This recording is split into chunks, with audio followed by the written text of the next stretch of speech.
Students हम discuss करेंगे important news के बारे में। First news is regarding the electoral bond scheme के पर्सपेक्टिव से है।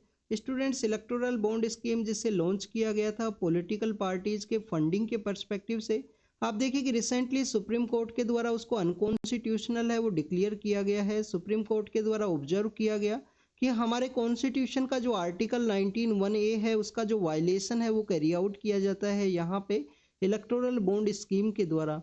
तो उसी को एक एज ए मेन ग्राउंड के रूप से ऑब्जर्व करते हुए सुप्रीम कोर्ट के द्वारा इलेक्टोरल बॉन्ड स्कीम है उसको नल एंड वॉइड के रूप से डिक्लेयर किया गया। स्टूडेंट, सुप्रीम कोर्ट के द्वारा स्टेट बैंक ऑफ इंडिया, जो कि आपको सोल अथॉरिटी देखने के लिए मिलता है इलेक्टोरल बॉन्ड को इश्यू करने के पर्सपेक्टिव से, आप देखिए कि स्टेट बैंक ऑफ इंडिया को जो डायरेक्शन है वो भी इश्यू किया गया था सुप्रीम कोर्ट के द्वारा कि आपको जो कंप्लीट इंफॉर्मेशन है, जितना भी डोनेशन है उसको कैरी आउट किया गया है इलेक्टोरल बॉन्ड स्कीम के थ्रू में, उसका जो डिटेल है वो आपको शेयर करना है। Students, state bank of India के द्वारा अर्लियर फेज के अंदर में कुछ लिमिटेड इन्फॉर्मेशन है उसको शेयर भी किया गया था इलेक्शन कमीशन ऑफ इंडिया के द्वारा। बट आप देखिए उस लिमिटेड इन्फॉर्मेशन के अंदर में आपको जो अल्फा न्यूमेरिकल डिटेल्स हैं वो आपको नहीं देखने के लिए मिलेगा।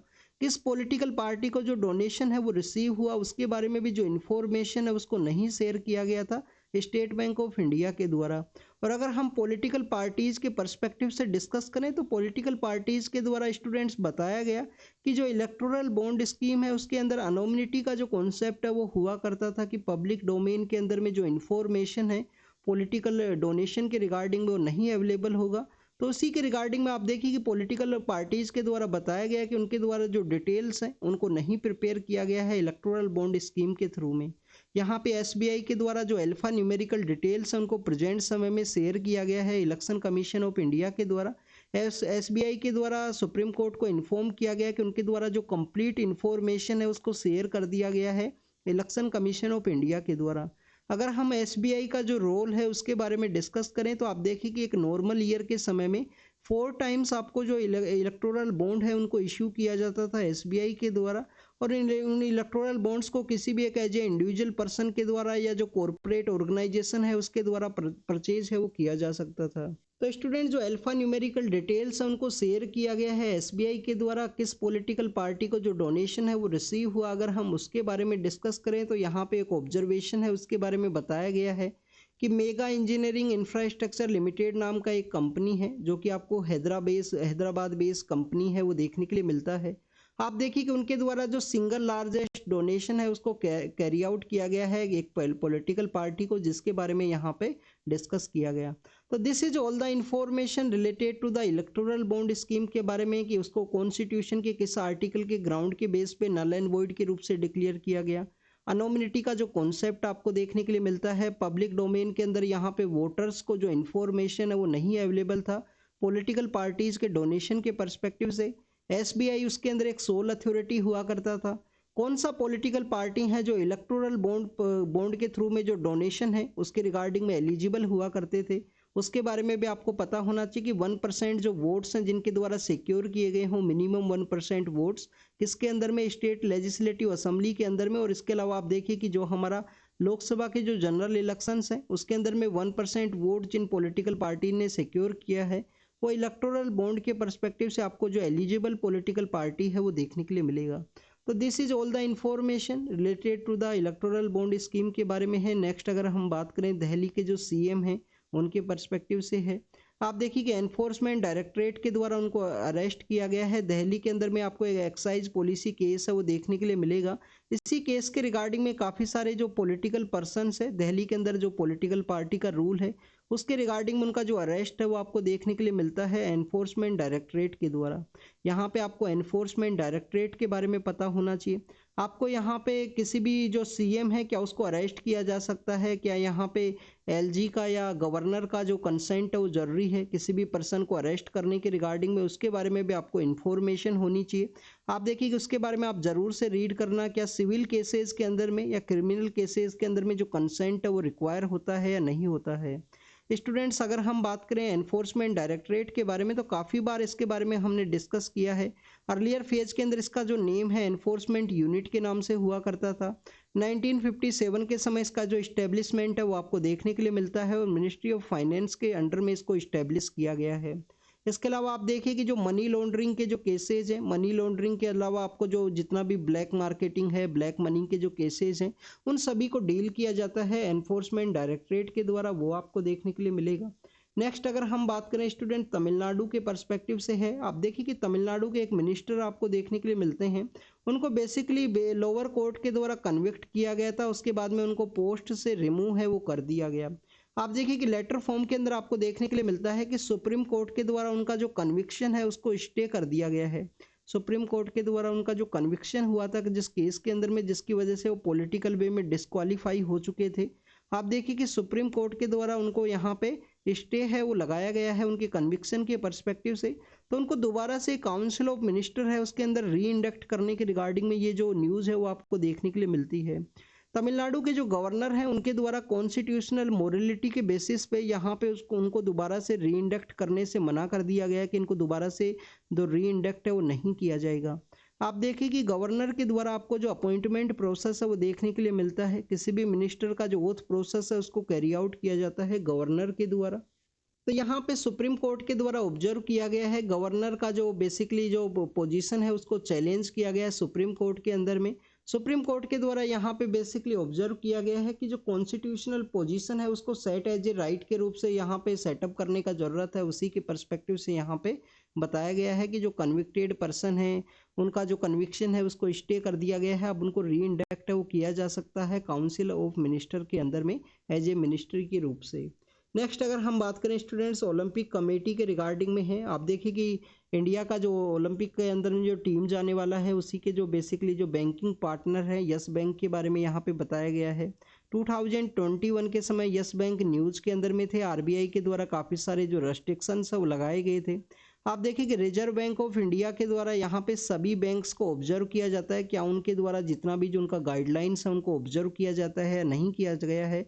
अगर नहीं किया गया है तो यहाँ पे कुछ लिमिटेशंस है, कुछ यहाँ पे जो रेस्ट्रिक्शंस है वो आरबीआई के द्वारा इम्पोज किए जाते हैं उस बैंक के ऊपर में। अभी प्रेजेंट समय में ये यस बैंक का जो एडवर्टाइजमेंट है उसको द हिंदू के अंदर शो किया गया था। हमारे एग्जाम के पर्पज से क्या इंपॉर्टेंट है, एक तो आपको ओलंपिक के बारे में पता होना चाहिए। आप देखिए कि रिसेंटली इंडिया भी ओलंपिक की वजह से न्यूज़ के अंदर में था। इंडिया के द्वारा बेसिकली वहाँ पे बिडिंग है उसको कैरी आउट किया गया था कि 2036 के समय में जो ओलंपिक कंडक्ट होगा वो इंडिया के द्वारा उसको ऑर्गेनाइज किया जाए। तो इस तरीके से भी आपको जो न्यूज़ है पिछले कुछ दिनों से न्यूज़ के अंदर में थे।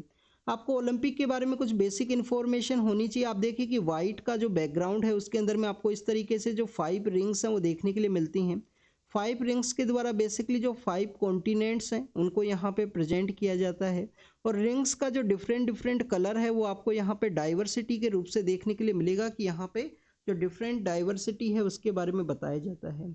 2024 के जो ओलंपिक्स हैं वो कहाँ पे ऑर्गेनाइज होंगे स्टूडेंट्स, ये समर ओलंपिक है, इसके बारे में भी आपको पता होना चाहिए। विंटर ओलंपिक्स आपको डिफरेंट देखने के लिए मिलेंगे, और आप देखिए कि पेरिस के अंदर में इनको ऑर्गेनाइज किया जाएगा। ओलंपिक का रिगार्डिंग में जो बिडिंग है वो किसी भी एक कंट्री के द्वारा किया जाता है, जैसे कि सपोज कीजिए इंडिया 2036 के दौरान में उसका जो बिडिंग है उसकी वजह से न्यूज़ के अंदर में था। बट अगर हम बात करें स्टूडेंट्स यहाँ पे ओलंपिक का जब ऑर्गेनाइज किया जाता है तो इंटरनेशनल जो ओलंपिक कमेटी है उसके द्वारा एक सिटी है उसको सेलेक्ट किया जाएगा, और उस सिटी के अंदर ही जो ओलंपिक्स है उनका ऑर्गेनाइज किया जाएगा, और ओलंपिक को उन सिटी के नाम से ही जाना जाता है। जैसे कि हम बात करें 2020 के ओलंपिक्स के बारे में तो कहाँ पे ऑर्गेनाइज हुए थे, टोक्यो के अंदर आपको देखने के लिए मिलते हैं। 2016 के जो ओलंपिक है वो आपको रियो डी जनेरियो के अंदर देखने के लिए मिलेंगे, और आप देखिए कि वहाँ पे जो काफ़ी सारा जो माइग्रेशन आपको देखने के लिए मिला है 2010 के बाद में, जो अरब स्प्रिंग का जो समय है जिसके अंदर में आप देखिए कि नॉर्दर्न पार्ट ऑफ जो अफ्रीका है, नॉर्दर्न पार्ट ऑफ अफ्रीका के अलावा जो मिडिल ईस्ट का जो पार्ट है वहाँ से काफ़ी सारे जो रिफ्यूजी हैं वो दूसरे एरियाज़ के अंदर में माइग्रेट किए हैं बेटर लाइवलीहुड के रिगार्डिंग में। तो यहाँ पे जो रिफ्यूजीज़ का जो टीम है उसके द्वारा भी गेम के अंदर पार्टिसिपेट किया गया था स्टूडेंट 2016 के समय में। इंटरनेशनल ओलंपिक कमेटी के द्वारा उनको वहाँ पे अलाउ किया गया कि आप यहाँ पे पार्टिसिपेट कर सकते हो, कि काफ़ी सारे कंट्रीज़ के अंदर में डिस्टेबलाइज सिचुएशन है वो देखने के लिए मिला था। 2020 के जो ओलंपिक है वो बेसिकली टोक्यो के अंदर ऑर्गेनाइज हुए, बट आप देखिए कि कोविड-19 की वजह से उनको 1 ईयर लेटर फेज के अंदर में उनको वहाँ पे ऑर्गेनाइज है वो किया गया था। 2024 के जो पेरिस के अंदर में कंडक्ट होंगे, ये यहाँ पे समर ओलंपिक्स हैं, इनके बारे में आपको पता होना चाहिए। ओलंपिक का जो गेम है वो कब स्टार्ट हुआ है स्टूडेंट्स, 1896 के समय में आपको जो ओलंपिक का जो फर्स्ट गेम है वो एथेंस के अंदर में देखने के लिए मिलेगा। वैसे अगर हम बात करें एंशिएंट हिस्ट्री के समय में, तो उस समय भी आपको जो ओलंपिक का जो गेम है वो देखने के लिए मिलता है। काफ़ी सारे ओलंपिक का गेम नहीं, स्पेशली एंशिएंट हिस्ट्री के समय में आपको जो गेम्स का जो ऑर्गेनाइजेशन प्रोसेस है वो देखने के लिए मिलेगा काफ़ी सारी बुक्स के अंदर में। आप देखिए कि 1896 के समय एथेंस है, वहाँ पे फर्स्ट ओलंपिक है जिनको कि ऑर्गेनाइज किया गया था। इसके अलावा स्टूडेंट्स अगर हम बात करें ओलंपिक्स के बारे में, तो इंडिया के द्वारा क्या ओलंपिक गेम्स को ऑर्गेनाइज किया गया है कभी भी? तो इंडिया के द्वारा अभी तक जो ओलंपिक गेम्स हैं उनको नहीं ऑर्गेनाइज किया गया है। एशियन गेम्स आपको देखने के लिए मिलेंगे 1951 के समय जो एशियन गेम्स हैं, उसके बाद में भी लेटर फॉर्म के अंदर भी जो एशियन गेम्स हैं उनको ऑर्गेनाइज किया गया है। कॉमनवेल्थ गेम्स को 2010 के समय इंडिया के द्वारा ऑर्गेनाइज किया गया था। कॉमनवेल्थ के अंदर आप देखिए कि बेसिकली वो टीम्स पार्टिसिपेट करती हैं जहां पे मैक्सिमम ब्रिटेन का जो रूल है वो आपको देखने के लिए मिलेगा। कुछ दो कंट्री ऐसे भी हैं जिनके ऊपर ब्रिटेन के द्वारा कभी भी रूल नहीं किया गया, कभी भी वो ब्रिटेन का जो कॉलोनी है वो नहीं हुआ करते थे। बट आप देखिए कि वो बेसिकली आपको जो कॉमनवेल्थ का जो पार्ट के रूप से देखने के लिए मिलेंगे, और जो दोनों कंट्री हैं वो आपको अफ्रीका से बिलोंग करते हैं। तो उनके बारे में आप कमेंट सेक्शन के अंदर बताना। अगर आपको नहीं पता है तो रीड करना कि कौन से ऐसे दो कंट्री हैं जो कॉमनवेल्थ का पार्ट हैं, बट आप देखिए कि वहाँ कभी भी ब्रिटेन का जो कॉलोनी है वो नहीं हुआ करते थे। तो इंडिया के द्वारा कॉमनवेल्थ गेम्स हैं। कॉमनवेल्थ के अलावा आप देखिए कि यहाँ पे एशियन गेम्स हैं, उन सभी को ऑर्गेनाइज किया गया है, बट ओलंपिक का जो ऑर्गेनाइजेशन है वो आपको नहीं देखने के लिए मिलेगा। इंडिया के द्वारा आप देखिए कि एज ए इंडिविजुअल पर्सन के बेसिस पे अगर हम डिस्कस करें, तो 2008 का जो गेम है, 2008 के जो ओलंपिक गेम जो वो आपको बीजिंग के अंदर देखने के लिए मिलते हैं। आप देखिए कि 8 का जो गेम है उससे पहले किसी भी एज ए इंडिविजुअल पर्सन के द्वारा, एक सिंगल पर्सन के द्वारा जो गोल्ड मेडल है उसको नहीं जीता गया था किसी भी एक इंडियन के द्वारा।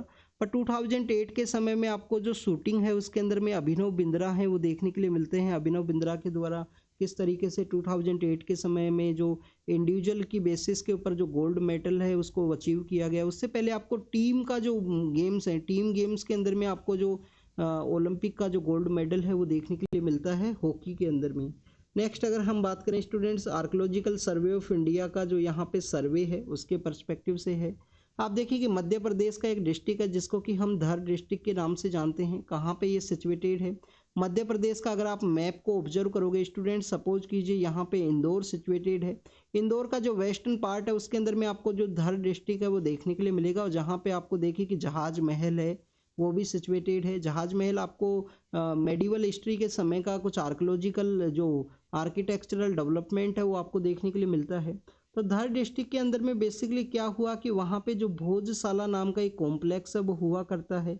जो मुस्लिम कम्युनिटी है, जो इस्लाम को वर्शिप करने वाले जो लोग हैं, उनके द्वारा कमल मोला का जो मॉस्क्यू है उसके रूप से उस कॉम्प्लेक्स को यहाँ पे वर्शिप किया जाता है। तो वहाँ पे जो साइंटिफिक सर्वे है उसको कैरी आउट किया जाएगा।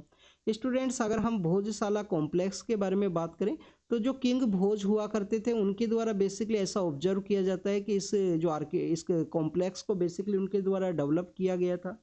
यहाँ पे जो गोडेस हैं, जो जिनको कि बेसिकली नॉलेज का जो गोडेस है उनके रूप से भी वर्शिप किया जाता है, माँ सरस्वती हैं। माँ सरस्वती के अलावा देखिए कि वाग देवी के नाम से भी इनको जाना जाता है।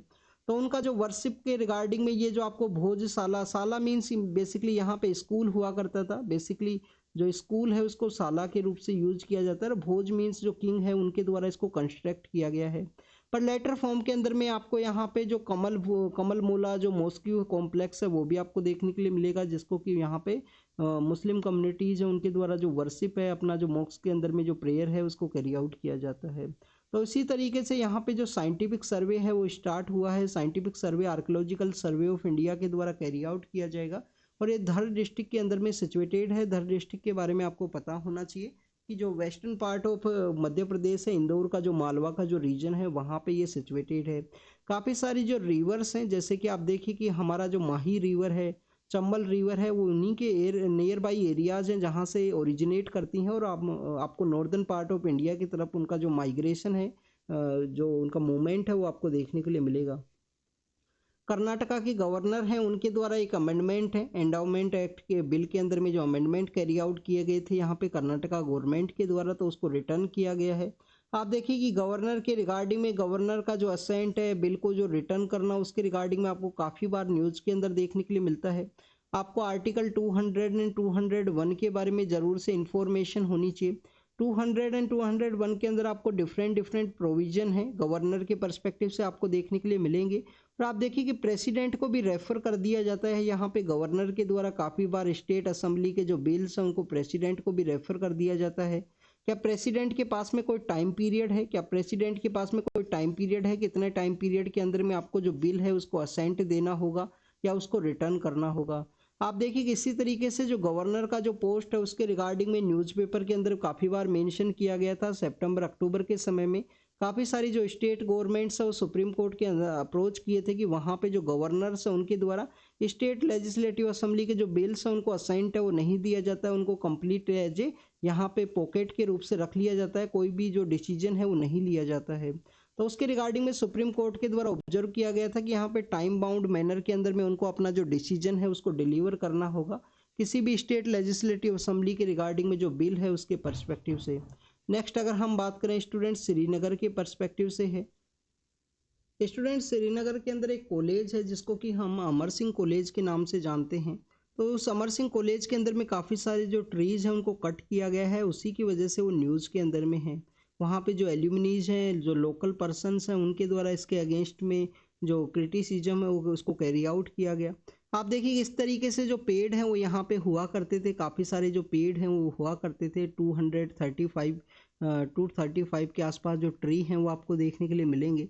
अब उनको कट कर दिया गया है तो उसका जो क्रिटिसिज्म है वो कैरी आउट किया गया है। तो अगर हम बात करें इस कॉलेज के बारे में, अमर सिंह कॉलेज आप देखिए कि आपको सेकंड जो ओल्डेस्ट कॉलेज है वो कश्मीर के अंदर देखने के लिए मिलता है। जो प्रताप सिंह नाम के जो महाराजा हुआ करते थे उनके द्वारा इसका जो इस्टेब्लिशमेंट है वो कैरी आउट किया गया। 1913 के समय इसको इस्टेब्लिश किया गया था। 1914 के समय एग्जिस्टेंस के अंदर में आता है। और आप देखिए कि यूनेस्को के द्वारा जो एशिया पैसिफिक का एक अवार्ड है कल्चरल हेरिटेज का जो conservation and restoration, Asia Pacific का एक अवार्ड है cultural heritage conservation and restoration. तो एशिया पैसिफिक का जो अवार्ड है जो यूनेस्को के द्वारा दिया जाता है। यहाँ पे 2014 के समय में आप देखिए कि कश्मीर के अंदर आपको जो फ्लड है वो देखने के लिए मिलता है। 2014 के समय में फ्लड का जो सिचुएशन है वो आपको कश्मीर के अंदर देखने के लिए मिलेगा।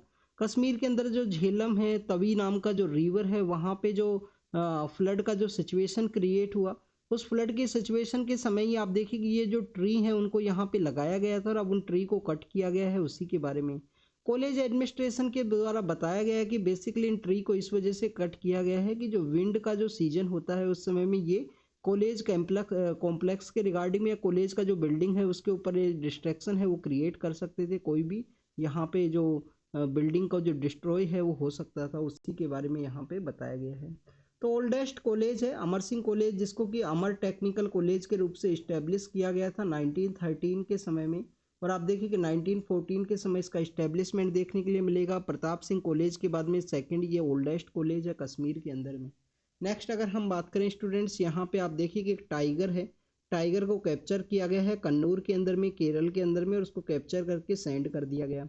केरल कंटिन्यूस न्यूज़ के अंदर में है। वाइल्ड लाइफ और ह्यूमन का जो कन्फ्लिक्ट है उसकी वजह से कन्नूर के बारे में भी आपको पता होना चाहिए। आप देखिए कि कन्नूर के रिगार्डिंग में आपको जो कन्फ्लिक्ट है वो भी देखने के लिए मिलता है कि कर्नाटका के द्वारा डिमांड, कर्नाटका फॉरेस्ट डिपार्टमेंट के द्वारा कहा गया था कि कन्नूर का कुछ पार्ट है वो उनके अंडर में यहाँ पे हुआ करता है। तो एक स्टेट से दूसरे स्टेट का जो कन्फ्लिक्ट है जो कि आपको इंडिया के अलग अलग पार्ट्स के अंदर में देखने के लिए मिलेगा, तो उसी के रिगार्डिंग में कन्नूर भी न्यूज़ के अंदर में था कुछ दिन पहले। यहाँ पे जो टाइगर है जिसको कैप्चर कर लिया गया है फॉरेस्ट डिपार्टमेंट के अंदर, उसको फॉरेस्ट डिपार्टमेंट के जो ऑफिशियल्स है उसको वापस से जो प्रोटेक्टेड एरिया है वहाँ पे रिलीज करेंगे। नेक्स्ट अगर हम बात करें केरल के ही रिगार्डिंग में है, बट आप देखिए कि जो चांसलर्स हैं उनके अपॉइंटमेंट प्रोसेस के बारे में है। चांसलर बेसिकली आपको किसी भी स्टेट गवर्नमेंट का जो एजेंसी है, स्टेट गवर्नमेंट का यूनिवर्सिटी है, उसके अंदर में आपको गवर्नर ही है वो जो चांसलर के रूप से देखने के लिए मिलते हैं। बट जो वाइस चांसलर्स हैं उनका जो अपॉइंटमेंट है वो कैरी आउट किया जाता है। तो उसी के रिगार्डिंग में कुछ कंट्रोवर्सी है, हमारे एग्जाम के पर्पज से नहीं इम्पोर्टेंट है। काफ़ी सारे जो लियोपार्ड्स हैं उनका डेथ हुआ है। अगर हम बात करें आंध्र प्रदेश का एक जगह है अंतापुर नाम का जो डिस्ट्रिक्ट है, अंतापुर नाम का जो डिस्ट्रिक्ट है, आप देखिए कि वहाँ पे जो डेथ है वो देखने के लिए मिला है। 3 जो लियोपार्ड्स हैं उनका डेथ हुआ है पिछले कुछ दिनों के अंदर में। यहाँ पे जो फॉरेस्ट डिपार्टमेंट के जो ऑफिसर्स हैं उनके द्वारा ऑब्जर्व किया गया कि वाटर का जो लेवल है वो डिप्लीटिंग होने की वजह से जो इस समर के समय में जो वाटर का लेवल है वो डिक्रीज होता है। तो आप देखिए कि वो ही मेन रीजन है लियोपार्ड्स का यहाँ पे डेथ होने के बारे में ये बताया गया है। आंध्र प्रदेश का जो अंतापुर डिस्ट्रिक्ट है उसके अंदर में लियोपार्ड्स के बारे में अगर हम डिस्कस करें, आप देखिए कि रिसेंटली इनका जो सेंसस है, इनका जो एस्टिमेशन है वो भी कैरी आउट किया गया था। लियोपार्ड बेसिकली आपको देखने के लिए मिलेगा स्टूडेंट्स, लियोपार्ड आपको वल्नरेबल, इसका जो आईयूसीएन स्टेटस है वो आपको देखने के लिए मिलता है। आप देखिए कि स्नो लियोपार्ड के बारे में भी आपको पता होना चाहिए कि जो नॉर्दर्न पार्ट ऑफ जो हिमालयन स्टेट्स हैं वहाँ पे वो पाया जाता है। इसके अलावा अगर हम बात करें लियोपार्ड के बारे में तो मध्य प्रदेश के अंदर स्टूडेंट्स आपको हाईएस्ट नंबर है वो देखने के लिए मिलेगा। मध्य प्रदेश के अंदर हाईएस्ट नंबर है लियोपार्ड्स का। तो इंडिया के अंदर भी आपको 3000 प्लस कुछ पॉपुलेशन है वो देखने के लिए मिलती है। उसका जो एस्टिमेशन है उसको कैरी आउट किया गया था रिसेंटली, वो भी न्यूज़ के अंदर में था। अगर हम बात करें नेक्स्ट न्यूज़ के बारे में तो गोरखा राइफल्स के द्वारा केरल का जो स्टेट डिपार्टमेंट है, केरल का जो फॉरेस्ट डिपार्टमेंट है उससे आप देखिए कुछ आइवरी है उनको मांगा गया था, उनके द्वारा बेसिकली उस रिक्वेस्ट को डिनाई कर दिया गया, रिजेक्ट कर दिया गया।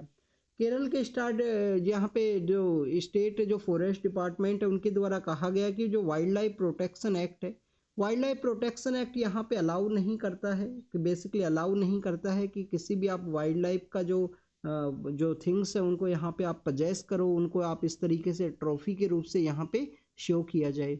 तो वाइल्ड लाइफ प्रोटेक्शन एक्ट है वो अलाउ नहीं करता है, डिस्करेज करता है, कम्प्लीटली एनकरेज नहीं करेगा या कि यहाँ पे वाइल्ड लाइफ का जो बेसिकली जो प्रॉपर्टी है जिसमें आप एलिफेंट का जो बेसिकली एलिफेंट टस्क है वो भी आप देख सकते हो, तो उसको भी डिस्प्ले करने से मना किया गया है वाइल्ड लाइफ प्रोटेक्शन एक्ट 1972 के थ्रू में। आपको यहाँ पे चीफ वाइल्ड लाइफ वार्डन के बारे में भी पता होना चाहिए, जो वाइल्ड लाइफ प्रोटेक्शन एक्ट के थ्रू इसका जो इस्टेब्लिशमेंट है वो आपको देखने के लिए मिलता है। नेक्स्ट अगर हम बात करें मेकेदातु नाम का जो प्रोजेक्ट है उसके बारे में है। आप देखिए तमिलनाडु का जो पॉलिटिकल पार्टी है उनके द्वारा कहा गया है कि इस तरीके का जो प्रोजेक्ट है उसको डेवलप नहीं किया जाएगा। बेसिकली बेंगलोर का जो वाटर का जो डिमांड है उसके रिगार्डिंग में ये जो प्रोजेक्ट है वो आपको देखने के लिए मिलेगा। कावेरी और उसका एक रिवर है, रिवर आपको देखने के लिए मिलेगा अर्कावती। कावेरी और अर्कावती रिवर का जो कॉन्फ्लुएंस का एरिया है ये आपको जो दो डिस्ट्रिक्ट्स का जो बॉर्डर एरिया है वो देखने के लिए मिलता है तमिलनाडु के अंदर में। तो आप देखिए इस मेकेदातु प्रोजेक्ट जो कि बेंगलोर का ड्रिंकिंग वाटर का जो प्रॉब्लम है उसको डील करने के लिए बनाया गया था, तो उसको यहाँ पे पॉलिटिकल पार्टी ने उसके अगेंस्ट में मैनिफेस्टो के अंदर रखा गया है कि मेकेदातु प्रोजेक्ट को कंप्लीट है वो नहीं किया जाएगा, नहीं करने दिया जाएगा या उसको कंप्लीट नहीं होने दिया जाएगा, क्योंकि ये तमिलनाडु के जो फार्मर्स हैं उनका जो वाटर अवेलेबिलिटी है उसको इम्पैक्ट कर देगा। इस तरीके से जो मैनिफेस्टो के अंदर में देखने के लिए मिला है। नेक्स्ट अगर हम बात करें स्टूडेंट्स कावेरी के बारे में तो आपको पता ही होगा, ब्रह्मगिरी हिल्स से जो तालकावेरी नाम की जो जगह है वहाँ से ओरिजिनेट करती है। केरल के अंदर ये फ्लो नहीं करती है, बट केरल का जो हिस्सा है वो भी आपको देखने के लिए मिलता है वाटर के रिगार्डिंग में, क्योंकि आप देखें कि जो कावेरी का जो बेसिकली ट्रिब्यूटरीज हैं वो काफ़ी सारी ऐसी ट्रिब्यूटरी हैं जो केरल से ही ओरिजिनेट करती हैं। तो तमिलनाडु के अलावा अगर हम बात करें कर्नाटका और तमिलनाडु के अलावा आप देखिए कि पुडुचेरी भी इसका पार्ट है, पुडुचेरी भी इसका पार्ट आपको देखने के लिए मिलता है, क्योंकि जो कराईकल का जो एरिया है वो अपना एरिया शेयर करता है इस कावेरी रिवर के साथ में। कावेरी रिवर का जो कंप्लीट बेसिन है उसका वहाँ पे आपको जो फ्लो है वो देखने के लिए मिलता है। कावेरी रिवर के बारे में एक और आपको यहाँ पे इंफॉर्मेशन होना चाहिए, इसको लोकल एक डिफरेंट नेम की वजह से जाना जाता है, वो ऑलरेडी मैंने काफ़ी बार आपसे क्वेश्चन पूछा है उसके बारे में। इसके अलावा आप देखिए कि इसका जो हाफ जो कोर्स है वो हमारा जो साउथ वेस्ट मानसून है उसके थ्रू वाटर रिसीव करता है, और हाफ जो कोस्ट है वो आपको कोरामंडल का जो मानसून है जिसको कि हम रोटेटिंग मानसून या नॉर्थ ईस्ट मानसून के नाम से जानते हैं, उससे जो पानी है वो रिसीव करता है। अक्टूबर नवंबर के समय में या नवंबर दिसंबर के समय में ये जो कोरामंडल कोस्ट के ऊपर बारिश होती है, जब मानसून विंड्स रिटर्न करती हैं और बे ऑफ बंगाल से मॉइस्चर को गेन करती हैं, तो उस समय इस कोरामंडल कोस्ट के ऊपर आपको जो बारिश है वो देखने के लिए मिलती है। तो उसी समय में जो हाफ कोर्स है कावेरी रिवर का जो पानी है वो वहाँ से रिसीव करता है। नेक्स्ट अगर हम बात करें कश्मीर वैली के बारे में है, आप देखिए अभी रिसेंटली हमने अमर सिंह कॉलेज के बारे में रीड किया जो 1913 के समय इस्टेब्लिश हुआ था। अब आप देखिए कि कश्मीर के अंदर जो इलेक्ट्रिसिटी का जो क्राइसिस है उसके बारे में बताया गया है। कश्मीर के अंदर में आपको जो इस्लाम को जो वर्शिप करने वाले जो लोग हैं, इस्लाम को जो मानने वाले जो लोग हैं, उनका जो नंबर्स है वो हाईएस्ट आपको देखने के लिए मिलेगा। मुस्लिम जो कम्युनिटी के जो लोग हैं। बट आप देखिए कि कश्मीर के अंदर में अभी इस्लाम के पर्सपेक्टिव से जो रमज़ान का एक सेक्रेड मंथ है वो भी आपको देखने के लिए मिलता है, और अब प्रेजेंट समय में वहाँ पे इलेक्ट्रिसिटी का जो क्राइसिस है उसके बारे में बताया गया है कि काफ़ी सारा जो इलेक्ट्रिसिटी का जो कट है वो आपको देखने के लिए मिलता है कश्मीर के अंदर में। नेक्स्ट अगर हम बात करें एएनटी जो लॉस हैं उसके बारे में वहाँ पे बताया गया है कि काफ़ी सारे जो लॉसेज हैं और भी काफ़ी सारे जो इम्पैक्ट्स हैं वो बताए गए हैं, जिसकी वजह से कश्मीर के अंदर में जो यहाँ पे इलेक्ट्रिसिटी का जो कट है वो लार्ज नंबर के ऊपर में ज़्यादा समय की रिगार्डिंग में आपको देखने के लिए मिलेगा। आप देखिए कि इंटरनेट बैन भी एक इश्यू है कश्मीर के अंदर में, जिसके रिगार्डिंग में अनुराधा भसीन नाम की जो एक्टिविस्ट है उनके द्वारा सुप्रीम कोर्ट के अंदर एक पेटिशन को फाइल किया गया था।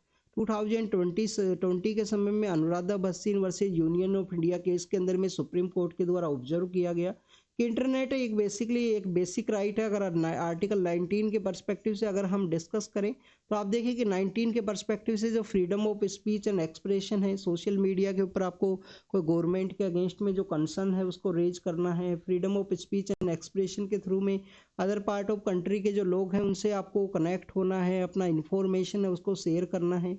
तो उसका एक बेसिक पार्ट के रूप से देखा गया है बिजनेस को जो कंडक्ट करना है, जो कि आपको आर्टिकल 19 के ही एक पार्ट के अंदर देखने के लिए मिलेगा।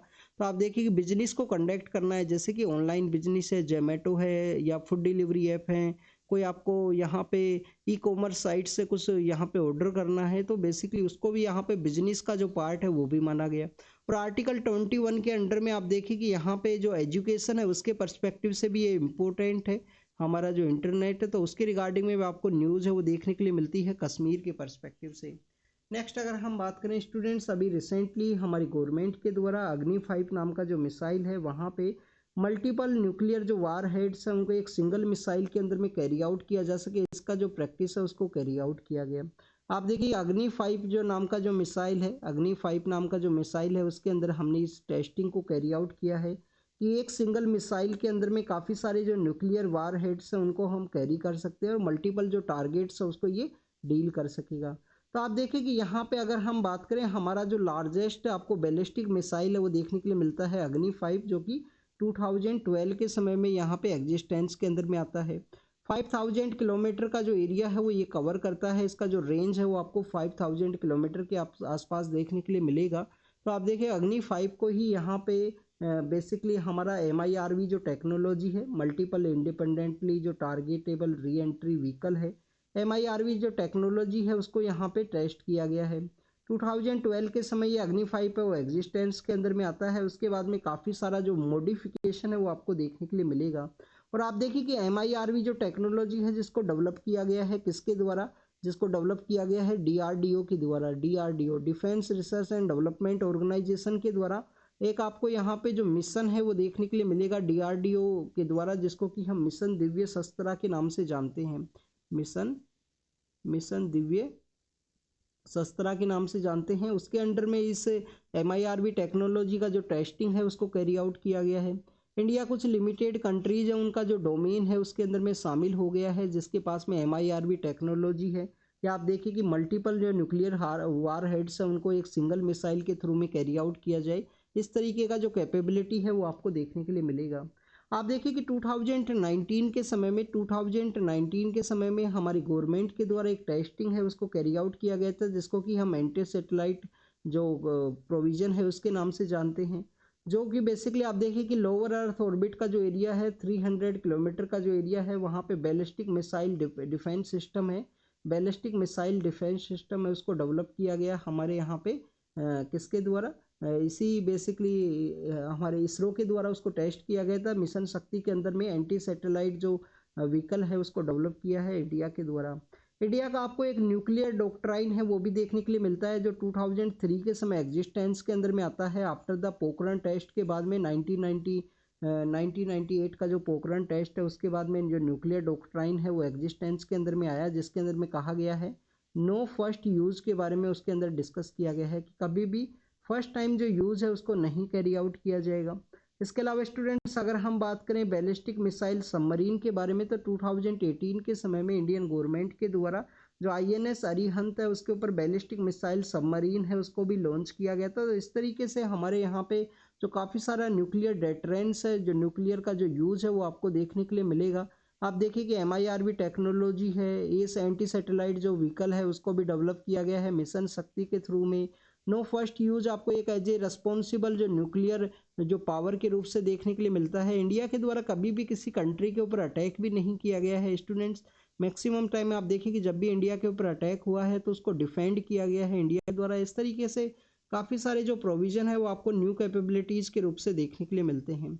आप देखिए कि जो 22 मार्च का जो दिन है उसको हम वर्ल्ड वाटर डे के रूप से सेलिब्रेट करते हैं। और यहाँ पे वाटर का जो प्रॉब्लम है उसके बारे में बेसिकली डिस्कस किया गया है। 1993 के समय में वर्ल्ड वाटर डे है उसको स्टार्ट किया गया था। 1993 के समय में जो वर्ल्ड वाटर डे है उसको स्टार्ट किया गया। आप देखिए कि वाटर फॉर पीस का जो थीम है वो आपको देखने के लिए मिलेगा 23 मार्च 2024 के परस्पेक्टिव से। वाटर फॉर पीस का जो आपको जो कॉन्सेप्ट है, वाटर फॉर पीस का जो कॉन्सेप्ट है वो आपको देखने के लिए मिलता है। अगर हम बात करें स्टूडेंट्स, यहाँ पे आपको जो वाटर क्राइसिस है वो प्रेजेंट समय में देखने के लिए मिलती है। काफ़ी सारे हमारे जो सिटीज़ हैं वो वाटर स्ट्रेस के अंदर में है प्रेजेंट समय में। उसके क्या क्या कारण हैं, अगर हम रीजन्स के बारे में डिस्कस करें तो आपको अर्बनाइजेशन है, आपको जो अर्बनाइजेशन है वो एक रीजन देखने के लिए मिलेगा। आप देखिए कि अर्बनाइजेशन के अलावा आपको जो इंडस्ट्रियलाइजेशन है वो आपको एक रीजन देखने के लिए मिलता है। अनसस्टेन जो एग्रीकल्चर का जो प्रोडक्शन है, अनसस्टेन जो एग्रीकल्चर के अंदर वाटर का जो ओवर यूज है वो आपको देखने के लिए मिलेगा। इसके अलावा स्टूडेंट्स अगर हम बात करें जो बिलोंगिंगनेस का जो कॉन्सेप्ट है अगर उसको नहीं ऑब्जर्व किया जाएगा तो वाटर का जो वेस्ट है वो आपको कंटिन्यूस देखने के लिए मिलेगा। तो ऐसे ही काफ़ी कुछ फैक्टर्स हैं जो बेसिकली यहाँ पे वाटर क्राइसिस है उसको बेसिकली यहाँ पे एग्जाजरेट करते हैं, या उसका जो एग्जाजरेशन है वो आपको देखने के लिए मिलता है।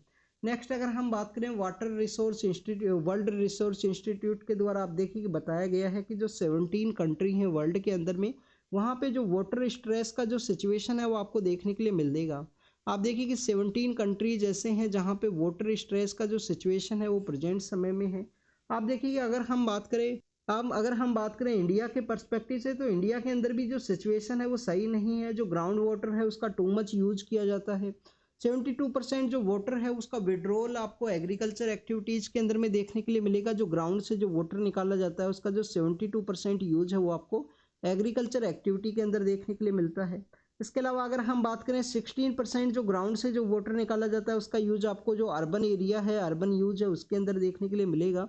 और आप देखिए कि जो 12% वाटर जो विड्रॉल किया जाता है ग्राउंड से उसका जो यूज है वो आपको कहाँ पे देखने के लिए मिलता है, इंडस्ट्रियल एक्टिविटीज़ के अंदर में।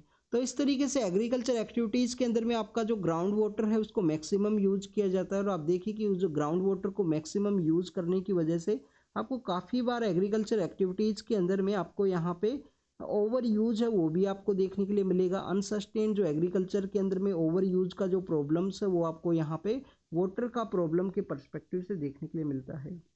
और प्रेजेंट समय में अगर हम बात करें स्टूडेंट्स, वाटर का जो विड्रोवल है वो लार्जर आपको देखने के लिए मिलता है कि जो पानी जो ग्राउंड से जो निकाला जाता है वो लार्जर है। विड्रोवल यहाँ पे आपको लार्जर देखने के लिए मिलेगा अगर हम ग्राउंड वाटर रिचार्ज के पर्सपेक्टिव से डिस्कस करें।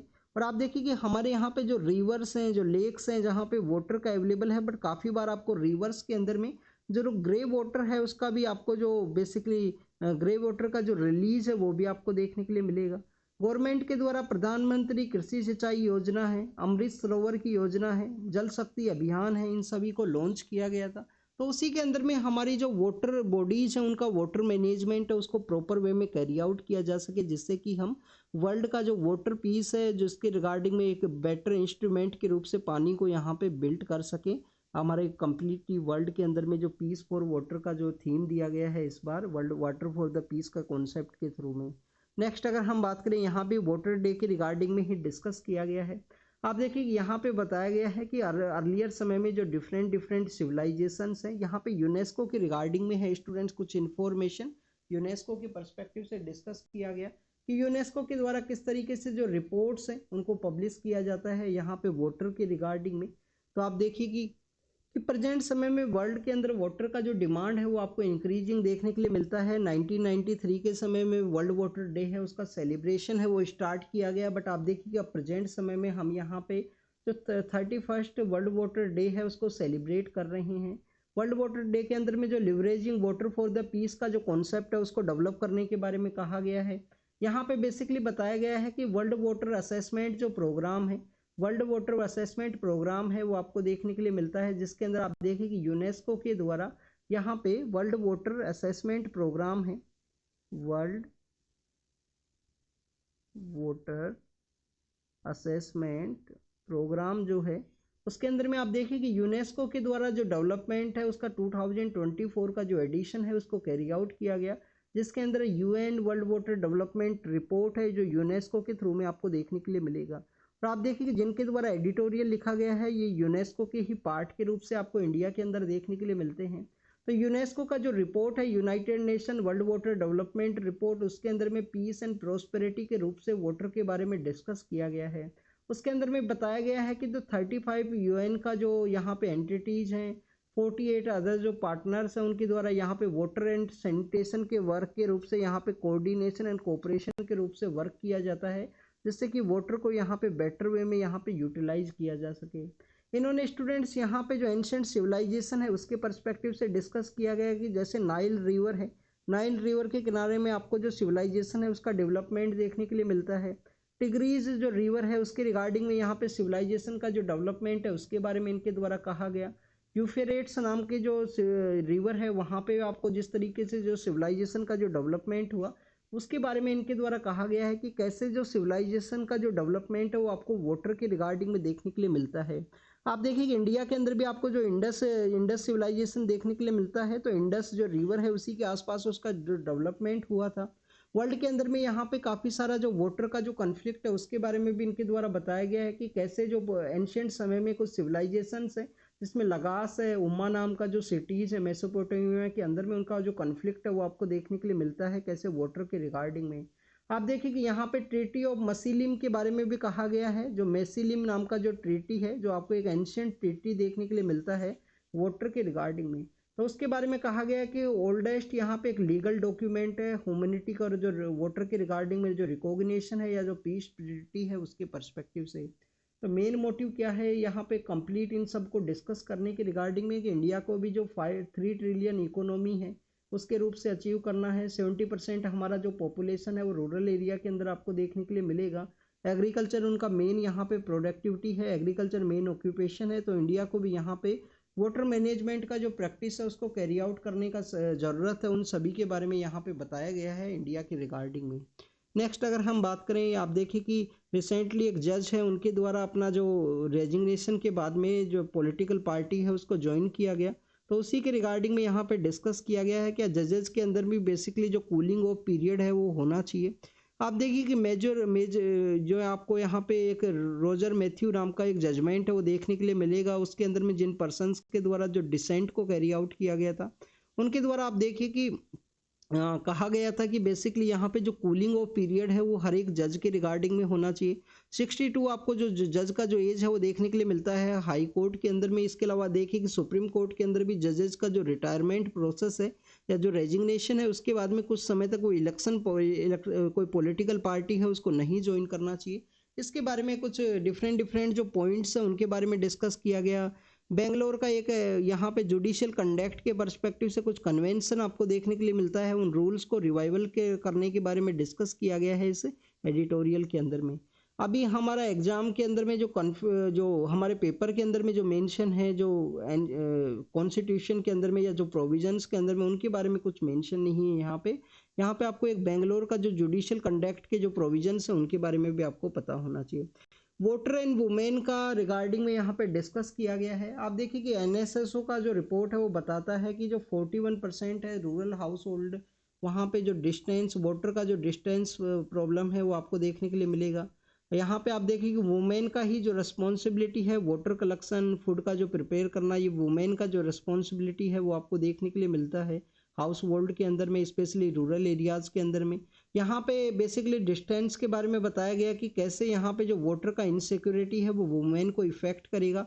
फर्स्ट आप देखिए कि सबसे पहले तो आपको डिस्टेंस काफ़ी दूर देखने के लिए मिलेगा, स्पेशली जो ड्राई एरिया है वहाँ पे मिनिमम 1 किलोमीटर से 2 किलोमीटर का एरिया है जहाँ तक वाटर कलेक्शन के लिए उनको जाना होता है। आप देखिएगा अगर इस तरीके से वाटर का अवेलेबिलिटी नहीं रहेगा तो उनके द्वारा ओपन डेफिकेशन है, उन सब प्रोसेस को यहाँ पे अडॉप्ट किया जाएगा, जिसके रिगार्डिंग में जिसको रोकने के पर्सपेक्टिव से आप देखिए कि हमारे यहाँ पे जो स्वच्छ भारत अभियान है उसको लॉन्च किया गया था। ओपन डेफिकेशन होने की वजह से काफ़ी बार उनका ऊपर में आपको जो वायलेंस है वो भी देखने के लिए मिलता है, काफ़ी सारे ऐसे जो रिपोर्ट्स है वो देखने के लिए मिलेंगे जिसके अंदर में जो नॉन फैमिली मेम्बर्स है उनके द्वारा उनका जो डिग्निटी है उसको वायलेट किया जा सकता है। इसके अलावा अगर हम डिस्टेंस के अलावा अगर हम बात करें तो न्यूट्रिशनल जो उनका जो डेवलपमेंट है उसको भी ये इम्पैक्ट करेगा। इंडिया गवर्नमेंट के द्वारा जो जल जीवन मिशन है उसको लॉन्च किया गया है रूरल एरिया के अंदर में। फंक्शनल वाटर है, फंक्शनल जो टेप है उसको अवेलेबल करने के पर्सपेक्टिव से हर एक हाउस होल्ड के रिगार्डिंग में। तो जो वाटर का अवेलेबिलिटी है ये गवर्नमेंट का रिस्पॉन्सिबिलिटी है कि उनको जो पानी है वो पहुंचाना चाहिए। ये भी वर्ल्ड वाटर डे के पर्सपेक्टिव से ही डिस्कस किया गया है। लठमार होली है जो ब्रज रीजन के अंदर खेली जाती है। कल हमने मसान जो होली है उसके बारे में रीड किया था जो कि आपको वाराणसी का जो रीजन है उसके अंदर में देखने के लिए मिलती है। न्यूक्लियर एनर्जी के रिगार्डिंग में है, आप देखिए कि न्यूक्लियर एनर्जी का एक समिट है वो ऑर्गेनाइज हुआ है कहाँ पे, बेल्जियम के द्वारा, इंटरनेशनल एटॉमिक एनर्जी एजेंसी के द्वारा उसको ऑर्गेनाइज किया गया। यहाँ पे क्लाइमेट चेंज का जो प्रेजेंट सिचुएशन है उसके अंदर में न्यूक्लियर एनर्जी को कैसे यूज किया जा सके क्लाइमेट के अंदर में, या एनर्जी का जो सिक्योरिटी है उसके पर्सपेक्टिव से आप देखिए कि इंटरनेशनल एटॉमिक एनर्जी एजेंसी के द्वारा, इंटरनेशनल एटॉमिक जो एनर्जी एजेंसी है ये आपको इंटरनेशनल एनर्जी एजेंसी से डिफरेंट देखने के लिए मिलेगी। और आप देखिए कि इसका जो हेडक्वार्टर है वो भी डिफरेंट है। ये आपको बगदाद जो कॉन्फ्रेंस है 1957 उसके थ्रू इसका इस्टेब्लिशमेंट देखने के लिए मिलता है। ये आप देखिए कि ऑयल क्राइसिस के बाद में 1974 के समय इसको इस्टेब्लिश किया गया था इंटरनेशनल एनर्जी एजेंसी को।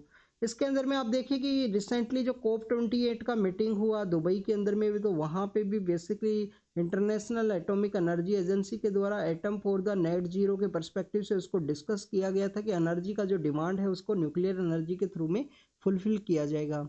इंडिया के अंदर में जो तारापुर न्यूक्लियर पावर प्लांट है, इसके अलावा आप देखिए कि जो कुडनकुलम न्यूक्लियर पावर प्लांट है उसके पर्सपेक्टिव से जो एनर्जी का जो डिमांड है, एनर्जी का जो प्रोडक्शन है क्लीन एनर्जी के रिगार्डिंग में उसके अंदर उसके पर्सपेक्टिव से यहाँ पे डिस्कस किया गया है। अभी आपको यहाँ पे तारापुर है, कुडनकुलम है, इन सभी के बारे में इंफॉर्मेशन होनी चाहिए। आपको इस इनिशिएटिव के बारे में पता होना चाहिए।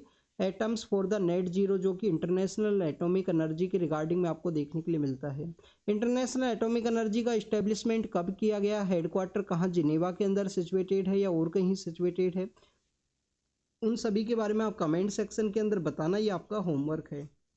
नेक्स्ट अगर हम बात करें, आप देखिए कि पाकिस्तान के द्वारा अफगानिस्तान के अंदर जो एयर स्ट्राइक है उसको कैरी आउट किया गया। यहाँ पे बेसिकली कुछ तहरीके तालिबान पाकिस्तान नाम का TPP नाम की कुछ ऑर्गेनाइजेशन है वो आपको देखने के लिए मिलते हैं। तो उन्हीं के रिगार्डिंग में यहाँ पे एक दूसरे के ऊपर जो अटैक है वो देखने के लिए मिला है। उसी के रिगार्डिंग में आप देखिए कि पाकिस्तान के द्वारा कुछ एयर स्ट्राइक है उसको कंडक्ट किया गया है अफगानिस्तान के अंदर में। वहाँ के जो वजीरिस्तान नाम का एक जो प्रोविंस है उसके बारे में आपको पता होना चाहिए। खोस्त नाम का जो प्रोविंस है वो अफगानिस्तान के अंदर सिचुएटेड है, जिसके अंदर दोनों कंट्रीज का जो कॉन्फ्लिक्ट है वो देखने के लिए मिला है। पाकिस्तान के द्वारा अफगानिस्तान के काफ़ी सारे जो इलीगल माइग्रेंट्स हैं उनको भी डिप्लॉय किया गया था। आप देखिए उसके बारे में भी हमने रीड किया था, काफ़ी बार जो अफगानी पर्सन है उनको डिप्लॉय किया गया था।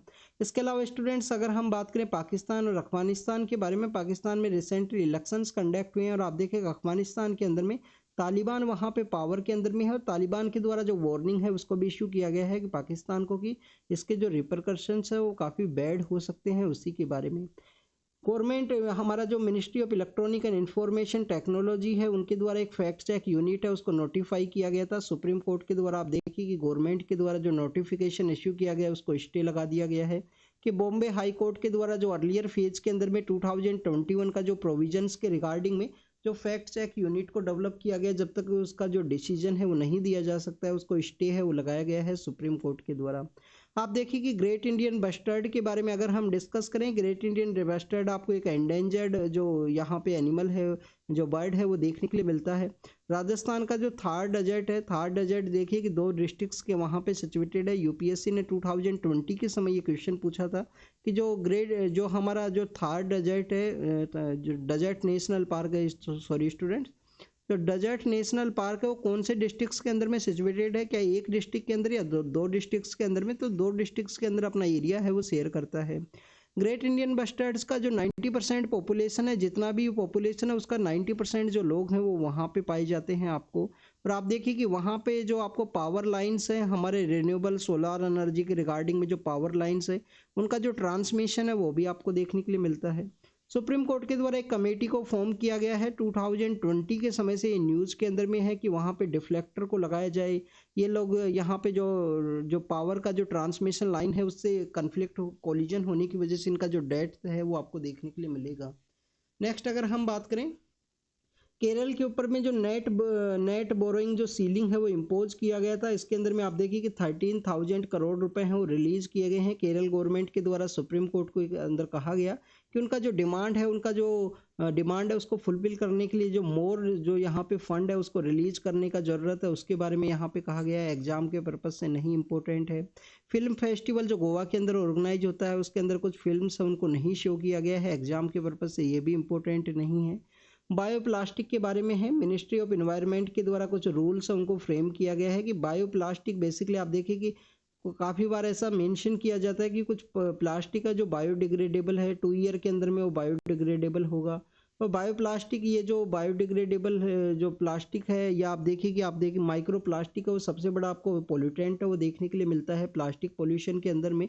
तो उसी के रूल्स को स्ट्रेंथन किया गया है मिनिस्ट्री ऑफ एनवायरनमेंट के द्वारा कि बायोप्लास्टिक को यहाँ पे बेटर वे में इम्प्लीमेंट है वो किया जा सके, जिससे कि वो डिग्रेड हो सके और इन्वायरमेंट के ऊपर जो इम्पैक्ट है वो ना क्रिएट किया जाए। नेक्स्ट अगर हम बात करें रसिया के बारे में है तो एग्जाम के पर्पज से इंपॉर्टेंट नहीं है, इलेक्शन की पर्सपेक्टिव से है। वेनेजुएला आप देखिए कहाँ पे आपको देखने के लिए मिलता है, लैटिन अमेरिका के अंदर में जो अपोजिशन के जो लीडर्स हैं उनके अरेस्ट के पर्सपेक्टिव से है। वेनेजुएला आपको कंटिन्यूस न्यूज के अंदर में देखने के लिए मिलेगा, पेट्रोलियम का जो प्रोडक्शन है उसके पर्सपेक्टिव से भी। अफगानिस्तान और पाकिस्तान का जो कॉन्फ्लिक्ट है उसके बारे में है, एग्जाम के पर्पज से ये भी इम्पोर्टेंट नहीं है। कुछ लोगों का डेथ हुआ है एक सुसाइड बॉम्बिंग के अंदर में अफगानिस्तान बैंक के वहाँ पे। नेक्स्ट अगर हम बात करें इंडोनेशिया के रिगार्डिंग में है, कुछ पॉलिटिकल डेवलपमेंट के बारे में है।